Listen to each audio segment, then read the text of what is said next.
तो हेलो बच्चों, कैसे हैं आप लोग। आज मैं आप लोग को हिंदी का लेसन 3 जिसका नाम है भारत से हम क्या सीखे का ऑब्जेक्टिव क्वेश्चन कराने वाला हूं। तो चलिए चलते हैं। पहला क्वेश्चन क्या है हम लोग का, लैटिन कवि वर्जिल पर किसने एक बड़ी अच्छी कविता लिखी थी। लैटिन कवि वर्जिल पर किसने एक बड़ी अच्छी कविता लिखी, बताइए आप लोग। अंग्रेजी कवि टेनिसन ने, या हिंदी कवि प्रेमधन ने, या ऑप्शन नंबर सी गुरु नानक ने, option number D Rainer Maria Rilke ने। बताइए इसका करेक्ट आंसर क्या होगा। तो इसका करेक्ट आंसर होगा ऑप्शन नंबर ए, अंग्रेजी कवि टेनिसन ने। लैटिन कवि वर्जिल पर किसने एक बड़ी अच्छी कविता लिखी है, तो अंग्रेजी कवि टेनिसन ने। चलिए चलते हैं आगे। क्या है, टेनिसन किस भाषा के कवि है। जो टेनिसन है किस भाषा के कवि है, बताइए आप लोग। फ्रेंच के, स्पेनिश, अंग्रेजी या मंदारी। देखिए पहला ही क्वेश्चन में दिया है अंग्रेजी कवि है, तो टेनिसन किस भाषा के कवि होंगे, अंग्रेजी भाषा के। कौन से भाषा के, अंग्रेजी, ऑप्शन नंबर सी। तो चलिए चलते हैं आगे। अगला क्वेश्चन क्या है, अगला क्वेश्चन दिया है बाबू, मैक्स मूलर का जन्म आधुनिक जर्मनी किस नगर में हुआ था। आधुनिक जर्मनी के किस नगर में हुआ था मैक्स मूलर का जन्म, बताइए आप लोग। पहला क्वेश्चन डेसाऊ में, हेसे में, या बेवरिया में, या थुरिगिया में। मैक्स मूलर का जन्म कहाँ हुआ था, ऑप्शन नंबर ए होगा डेसाऊ में। मैक्स मूलर का जन्म हुआ था डेसाऊ में। तो चलिए चलते हैं अगला क्वेश्चन की तरफ। अगला क्वेश्चन क्या बोल रहा है, ध्यान से सुनिए। भारत किसकी भूमि है। जो हम लोग का भारत है किसकी भूमि है, बताइए आप लोग। पहला ऑप्शन दिया है पाश्चात्य संस्कृति की, ब्राह्मण या वैदिक धर्म की, या लैटिन संस्कृति की, या सीरियाई संस्कृति की। बताइए भारत किसकी भूमि है। तो इसका करेक्ट आंसर होगा बाबू ऑप्शन नंबर बी, भारत ब्राह्मण या वैदिक धर्म की भूमि है। किसकी भूमि है, ब्राह्मणों की और वैदिक धर्मों की भूमि है भारत। ठीक है, चलिए चलते हैं आगे।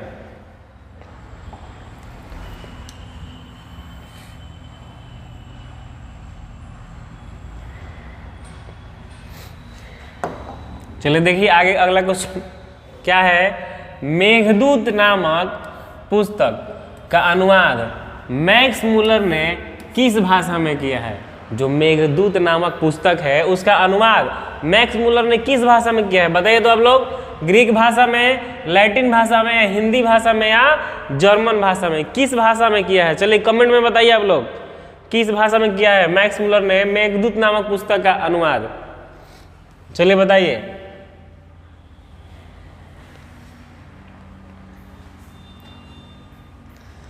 मेघदूत नामक पुस्तक का अनुवाद मैक्स मूलर ने किस भाषा में किया है। तो इसका करेक्ट आंसर होगा ऑप्शन नंबर डी, जर्मन भाषा में। किस भाषा में किया है,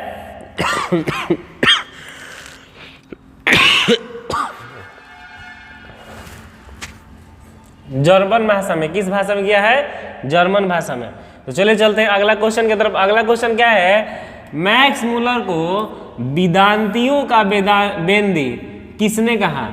वेदांतियों का बेंदी किसने कहा है मैक्स मूलर को, बताइए। गांधी जी, स्वामी विवेकानंद, गुणाकर मूले, या अंबेडकर जी ने। किसने कहा वेदांतियों का बेंदी। तो इसका करेक्ट आंसर होगा option number B, Swami Vivekananda ने। किसने कहा है वेदांतियों का बेंदी, स्वामी विवेकानंद ने। चलिए चलते अगला क्वेश्चन। अगला क्वेश्चन क्या है हम लोग का, संस्कृत भाषा और यूरोपियन भाषा एवं तुलनात्मक व्याख्यान किसने दिया है, बताइए आप लोग। संस्कृत भाषा और यूरोपियन भाषा एवं तुलनात्मक व्याख्यान किसने दिया। मैक्स मूलर ने, गुणाकर मूले ने, नलिन विलोचन शर्मा ने, या अमरकांत ने। किसने दिया है, बताइए कमेंट में बताइए इसका आंसर बाबू। तो इसका करेक्ट आंसर होगा ऑप्शन नंबर ए, मैक्स मूलर ने। किसने दिया है, मैक्स मूलर ने।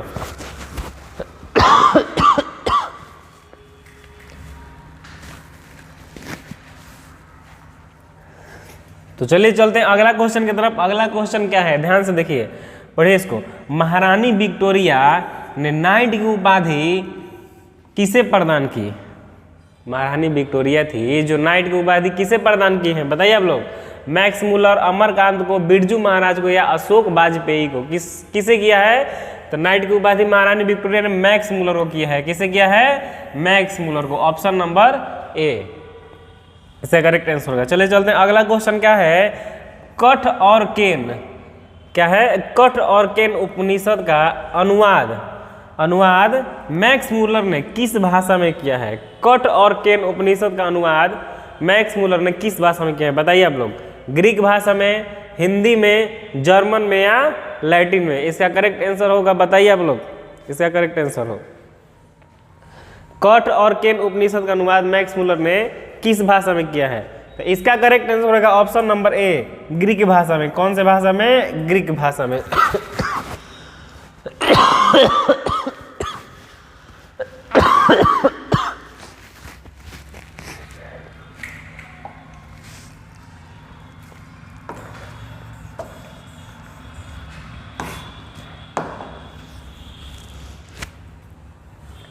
चलिए, कठ और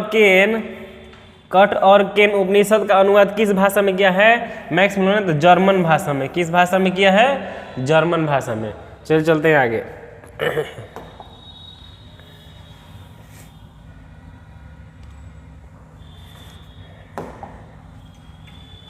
अगला क्वेश्चन क्या है बाबू, लीपजिंग विश्वविद्यालय में मैक्स मूलर ने किस भाषा का अध्ययन किया? लीपजिंग विश्वविद्यालय जो है उसमें मैक्स मूलर ने किस भाषा का अध्ययन किया है? बताइए आप लोग, हिंदी का, जर्मन का, संस्कृत का या उर्दू का? बताइए, इसका करेक्ट आंसर क्या होगा? बताइए आप लोग, लीपजिंग विश्वविद्यालय में मैक्स मूलर ने किस भाषा का अध्ययन किया था? इसका करेक्ट आंसर होगा ऑप्शन नंबर सी, संस्कृत का। किस भाषा का अध्ययन किया है? तो संस्कृत का, याद रखिए लोग।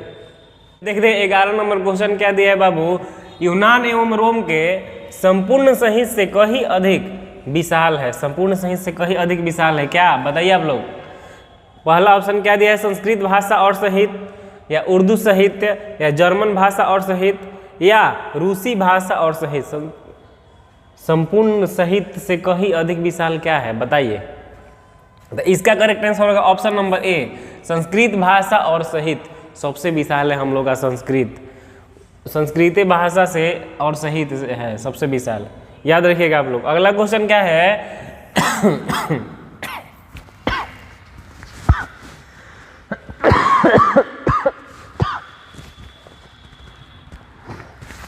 अगला क्वेश्चन क्या है, जनरल कनिंघम का संबंध किससे है?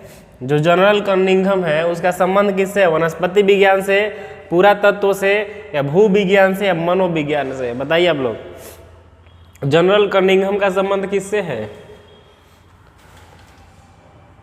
जनरल कनिंघम का कमेंट में बताइए आप लोग इसका आंसर। जनरल कनिंघम का संबंध है पुरातत्व से, ऑप्शन नंबर सी।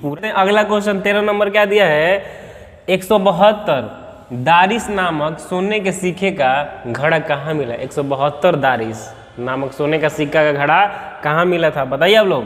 पहला ऑप्शन है दिल्ली में, गांधीनगर गुजरात में, श्रीनगर, या वाराणसी यूपी में? बताइए आप लोग, कहाँ मिला था 172 दारिस नामक सोने का सिक्का? तो इसका करेक्ट आंसर होगा ऑप्शन नंबर सी, वाराणसी उत्तर प्रदेश में। कहाँ मिला था बाबू? वाराणसी उत्तर प्रदेश में। और जब ये सोने का सिक्का मिला था तो वहाँ का भारत का गवर्नर जनरल कौन था? Warren Hastings. याद रखिएगा आप लोग, कौन था? Warren Hastings. चलो चलते, अगला क्वेश्चन क्या है, नालंदा विश्वविद्यालय। नालंदा विश्वविद्यालय कहाँ पर स्थित है? बताइए आप लोग। नालंदा का नाम आप लोग बहुत ज़्यादा सुने होंगे, बिहार में, उत्तर प्रदेश में, मध्य प्रदेश या गुजरात में। नालंदा विश्वविद्यालय कहाँ है? तो इसका करेक्ट आंसर होगा ऑप्शन नंबर ए, बिहार में। नालंदा विश्वविद्यालय हमारे बिहार राज्य में स्थित है, राजगीर के तरफ। चले चलते हैं अगला क्वेश्चन की तरफ। तो देखिए अगला क्वेश्चन क्या है, भारत से हम क्या सीखे? रचनाकर कौन है? बताइए, भारत से हम क्या सीखे कि रचनाकर कौन है? विवेकानंद, रविन्द्रनाथ टैगोर, दयानंद सरस्वती या मैक्स मूलर? तो भारत से हम क्या सीखे, इसके रचनाकर हैं मैक्स मूलर। इसका करेक्ट आंसर क्या होगा? Option number B, Max Muller है। भारत से हम क्या सीखे, इसका क्या है, रचनाकर कौन है? Max Muller. चलो चलते आगे।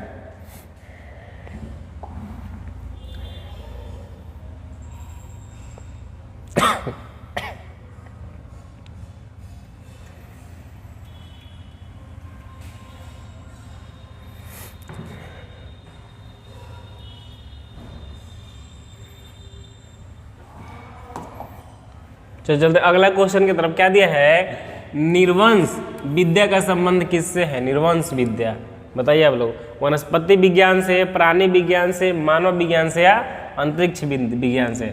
निर्वंश विद्या का संबंध किससे है बताइए इसका करेक्ट आंसर बाबू। तो इसका करेक्ट आंसर होगा ऑप्शन नंबर सी, मानव विज्ञान से। निर्वंश विद्या का संबंध किससे है? मानव विज्ञान से। चलिए देखिए अगला क्वेश्चन दिया है जो अभी बताए हैं कुछ ही देर पहले। वारेन हेस्टिंग था, कौन था बताइए? महान दार्शनिक था, गवर्नर जनरल था या फारस का राजा था या प्रसिद्ध समाज सुधारक था? वारेन हेस्टिंग्स कौन था? तो भारत का गवर्नर जनरल था। कौन था? भारत का गवर्नर जनरल था। चलिए चलते हैं अगला क्वेश्चन। क्या है, दारिस क्या है? दारिस क्या है बताइए? दारिस एक प्रकार का सिक्का है। क्या है? सिक्का, जो कहाँ पे मिला है? बनारस यूपी में। दारिस क्या ऑप्शन में दी है? चांदी का प्राचीन काल सिक्के या सोने का प्राचीन काल सिक्के या एक देवता एक धार्मिक ग्रंथ? देखिए देवता धार्मिक ग्रंथ तो होगा ही नहीं दारिस, ये दोनों सिक्का ही है। आप लोग को पता आगे पता चला है सिक्का है, तो बताइए कौन सा सिक्का है? चांदी का सिक्का है, सोने का सिक्का है? तो दारिस ऑप्शन नंबर बी होगा, चांदी का सिक्का नहीं। इसका करेक्ट आंसर होगा दारिस एक सोने की प्राचीन कालीन सिक्का है। कौन है? सोने का प्राचीन कालीन सिक्का। तो चलते अगला क्वेश्चन। क्या है, प्लेटो का संबंध किस देश से है? प्लेटो का संबंध किस देश से बताइए आप लोग? इटली से, स्पेन से, भारत से या यूनान से? तो प्लेटो का संबंध किस देश से है? तो इसका करेक्ट आंसर होगा ऑप्शन नंबर डी, यूनान से। प्लेटो कहाँ पे है? यूनान पे। चलिए अगला क्वेश्चन देखिए क्या दिया है। शहनामा का रचना काल है। शहनामा का रचना काल कब हुआ था बताइए आप लोग? 7वीं 8वीं सदी में या 10वीं 11वीं सदी में या 4वीं 5वीं सदी में या ऑप्शन नंबर डी 5वीं 6वीं सदी में?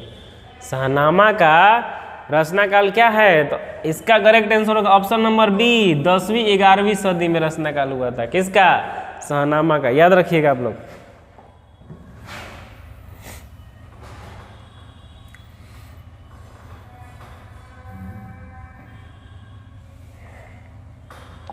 चलते हैं अगला क्वेश्चन की तरफ। अगला क्वेश्चन है, मुंडा किस देश की जाति है? मुंडा किस देश की जाति है बताइए?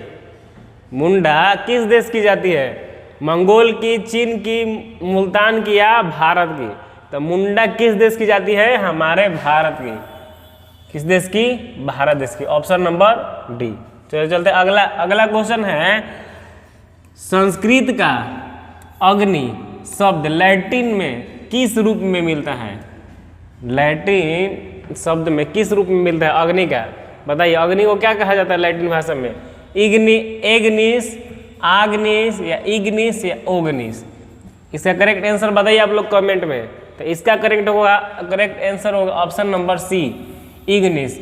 अग्नि को क्या बोला जाता है लैटिन भाषा में? इग्निस बोला जाता है। याद रखिएगा आप लोग, ये बहुत VVI क्वेश्चन है, ये VVI क्वेश्चन है बाबू। अग्नि को लैटिन भाषा में इग्निस बोला जाता है, याद रखिएगा। अगला क्वेश्चन है, सर विलियम जोन्स ने भारत की यात्रा कब की थी? सर विलियम जोन्स ने भारत देश की यात्रा कब की थी? 1957 ईस्वी में या 1750 ईस्वी में या 1790 ईस्वी में या 1783 ईस्वी में? सर विलियम जोन्स भारत कब आए थे? तो इसका करेक्ट आंसर होगा ऑप्शन नंबर डी, 1783 ईस्वी में आए थे। कब आए थे? 1783 ईस्वी में। याद रखिएगा। चलो देखिए अगला क्वेश्चन क्या है, भारत से हम क्या सीखे? पाठ में नए सिकंदर विशेषण किसके लिए प्रयुक्त हुआ है? नए सिकंदर विशेषण किसके लिए प्रयुक्त हुआ बताइए? भारत के वीरों के लिए, यूरोप के वीरों के लिए, युवा अंग्रेज अधिकारियों के लिए उपयोग में से कोई नहीं। किससे हुआ? चलिए बताइए, इसे कमेंट में आंसर बताइए। भारत से हम क्या सीखे? पाठ में नए सिकंदर विशेषण किसके लिए प्रयुक्त है बताइए बाबू? तो इसका करेक्ट आंसर होगा युवा अंग्रेज अधिकारियों के लिए। किसके लिए? ऑप्शन नंबर सी, युवा अंग्रेज अधिकारियों के लिए। चलो चलते अगला क्वेश्चन क्या है। अगला क्वेश्चन है, हकर्स क्या थे? ये भी VVI क्वेश्चन है बाबू, याद रखिएगा। जो हकर्स थे ये क्या थे बताइए आप लोग? ज्योतिषाचार्य या खगोल वैज्ञानिक या भूगर्भशास्त्री या वनस्पति वैज्ञानिक? हकर्स क्या थे? तो इसका करेक्ट आंसर होगा ऑप्शन नंबर डी, वनस्पति वैज्ञानिक थे। क्या थे हकर्स? वनस्पति वैज्ञानिक थे, याद रखिएगा।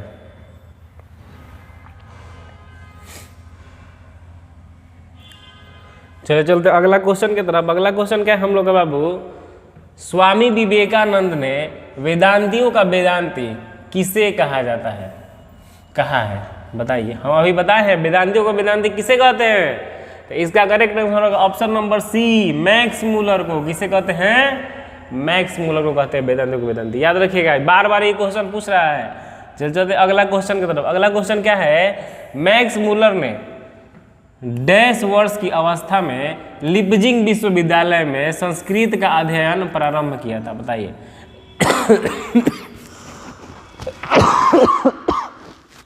दिया है लिपजिंग विश्वविद्यालय में संस्कृत का अध्ययन किया था। किसका अध्ययन किया था? कौन से सब्जेक्ट का? तो संस्कृत का। लेकिन अध्ययन प्रारंभ किया था कब? कितने वर्ष की उम्र में किया था, बताइए। 15 वर्ष की उम्र में, 16 वर्ष की उम्र में, या 17 वर्ष की उम्र में, या 18 वर्ष की उम्र में? बताइए इसका करेक्ट आंसर। ये भी VVI क्वेश्चन है, याद रखिएगा कि मैक्स मूलर ने लिपजिंग विश्वविद्यालय में संस्कृत का अध्ययन कब प्रारंभ किया था, कितने वर्ष की उम्र में? तो इसका करेक्ट आंसर होगा 18 वर्ष की उम्र में। जब ये 18 वर्ष के थे तो लिपजिंग विश्वविद्यालय में चले गए वहाँ संस्कृत का अध्ययन करने, याद रखिएगा आप लोग। अगला क्वेश्चन क्या है? पारसियों के धर्म का क्या नाम है? पारसी जो होते हैं ना बाबू, पारसियों के धर्म का नाम बताइए आप लोग। बौद्ध धर्म, जैन धर्म, वैदिक धर्म, या जरथुस्त्र धर्म? बौद्ध धर्म तो होगा नहीं, पारसी बौद्ध में नहीं आता, जैन में भी नहीं होगा, वैदिक धर्म में भी नहीं होगा। पारसियों किस धर्म में आते हैं? जरथुस्त्र धर्म में। ऑप्शन नंबर डी, जरथुस्त्र धर्म में, याद रखिएगा आप लोग। चलो अगला क्वेश्चन दिया है बाबू मैक्स मूलर के बारे में। मैक्स मूलर का जन्म कब हुआ था, बताइए आप लोग। मैक्स मूलर का जन्म कब हुआ था? ए नंबर भी है 6 सितंबर 1823, 6 अक्टूबर 1823, या 6 नवंबर 1823, या 6 दिसंबर 1823। देखिए 1823 में तो हुआ था, लेकिन हम लोग को एग्जैक्ट डेट नहीं पता है। देखिए इसका करेक्ट आंसर होगा ऑप्शन नंबर डी, दिसंबर। लेकिन कितने बालक हैं जो सितंबर दिसंबर में समझ में नहीं आता है एग्जाम में, तो याद रखिएगा करेक्ट आंसर होगा 6 दिसंबर 1823 में। तो चलते अगला क्वेश्चन दिया है मैक्स मूलर का जन्म तो पता चल गया, मैक्स मूलर का जन्म कहाँ हुआ, बताइए आप लोग। मैक्स मूलर कहाँ का रहने वाला था, कहाँ उसका जन्म हुआ, बताइए। रत्ना पार्क नेपाल में, डेसाऊ जर्मनी में, वाशिंगटन DC अमेरिका में, दिल्ली भारत में, कहाँ हुआ था मैक्स मूलर का जन्म? तो इसका करेक्ट आंसर होगा ऑप्शन नंबर बी, डेसाऊ जर्मनी में। ये एक क्या था? जर्मन था, जिसका जन्म हुआ था डेसाऊ में, जर्मनी के डेसाऊ शहर में। चलते हैं अगला क्वेश्चन क्या है।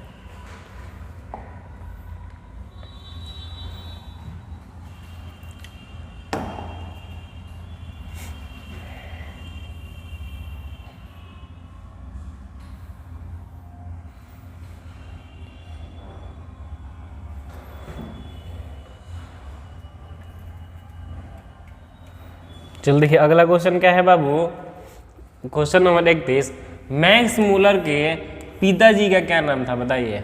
मैक्स मूलर के पिता का क्या नाम था? देखिए जर्मनी का था तो कुछ अच्छा ही नाम होगा, विल्हेल्म मूलर, हेस्टिंग्स मूलर, या जॉनसन मूलर, या पीटर मूलर। मैक्स मूलर के पिता का क्या नाम था? ऑप्शन नंबर ए, विल्हेल्म मूलर। इनके पिता का नाम था विल्हेल्म मूलर, याद रखिएगा। चलिए बताइए नालंदा विश्वविद्यालय कहाँ है? तो बिहार में है। तो नालंदा विश्वविद्यालय की स्थापना किसने किया था, बताइए। नालंदा विश्वविद्यालय की स्थापना किसने किया था? कुमारगुप्त ने, अशोक ने, कनिष्क ने, या अजातशत्रु ने? नालंदा विश्वविद्यालय की स्थापना किसने किया था? तो ऑप्शन नंबर ए होगा, कुमारगुप्त ने। नालंदा विश्वविद्यालय कहाँ है? तो बिहार में है। स्थापना किसने किया था? कुमारगुप्त ने, याद रखिएगा आप लोग। अगला क्वेश्चन क्या है? कौन प्राचीनतम भाषा है? प्राचीन सबसे पुरानी भाषा कौन सी है, बताइए। हिंदी, मराठी, संस्कृत, या उर्दू? इन चारों में से सबसे प्राचीनतम भाषा क्या है? तो इसका करेक्ट आंसर होगा ऑप्शन नंबर सी, संस्कृत। हमारा प्राचीनतम भाषा है संस्कृत, याद रखिएगा। चलिए चलते हैं आगे। मैक्स मूलर का जन्म तो पता चल गया। अब अगला क्वेश्चन में है मैक्स मूलर की मृत्यु कब हुई थी? मैक्स मूलर का स्वर्गवास कब हुआ था, बताइए हम लोग।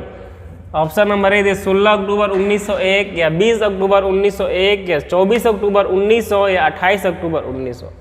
देखिए इसका मृत्यु तो अक्टूबर में हुआ था, जन्म हुआ था दिसंबर में, 6 दिसंबर 1823 में। मृत्यु बताइए अक्टूबर में हुआ था, लेकिन किस तारीख को हुआ था, क्या डेट बताइए आप लोग इसका करेक्ट आंसर। चलिए कमेंट बॉक्स में दीजिए इसका आंसर। चलिए हम बता दें इसका करेक्ट आंसर होगा ऑप्शन नंबर डी 28 अक्टूबर 1900 का। इसका मृत्यु कब होता है, 28 अक्टूबर 1900 में, याद रखिएगा। अगला क्वेश्चन क्या है,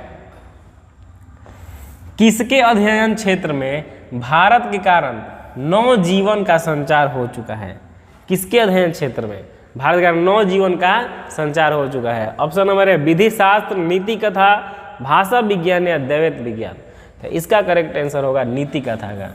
क्या होगा ऑप्शन नंबर बी, नीति कथा का ही कारण हुआ है। चलते हैं आगे।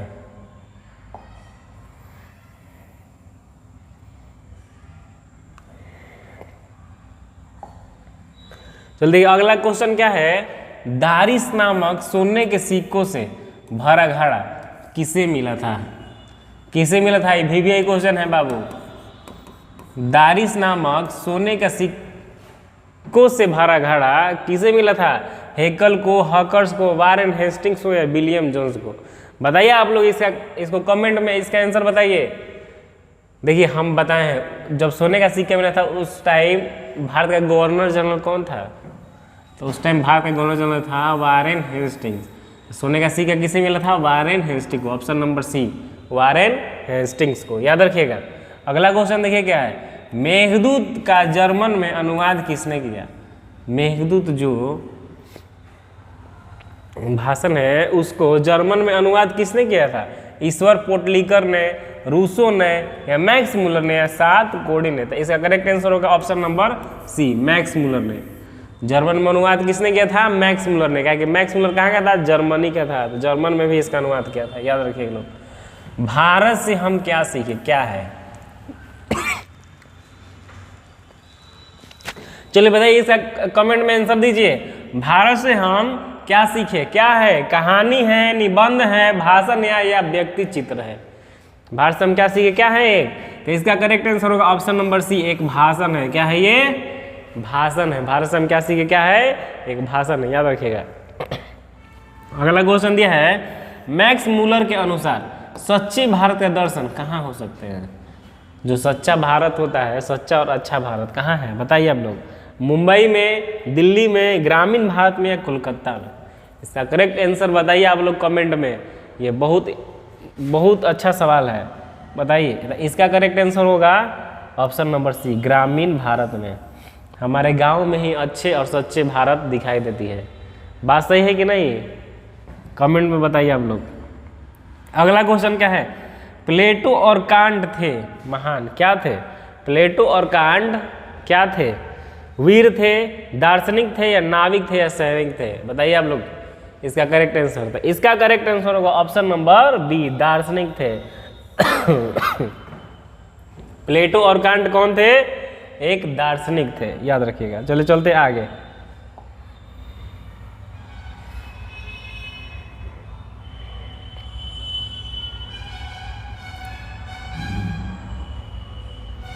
तो देखिए अगला क्वेश्चन क्या है।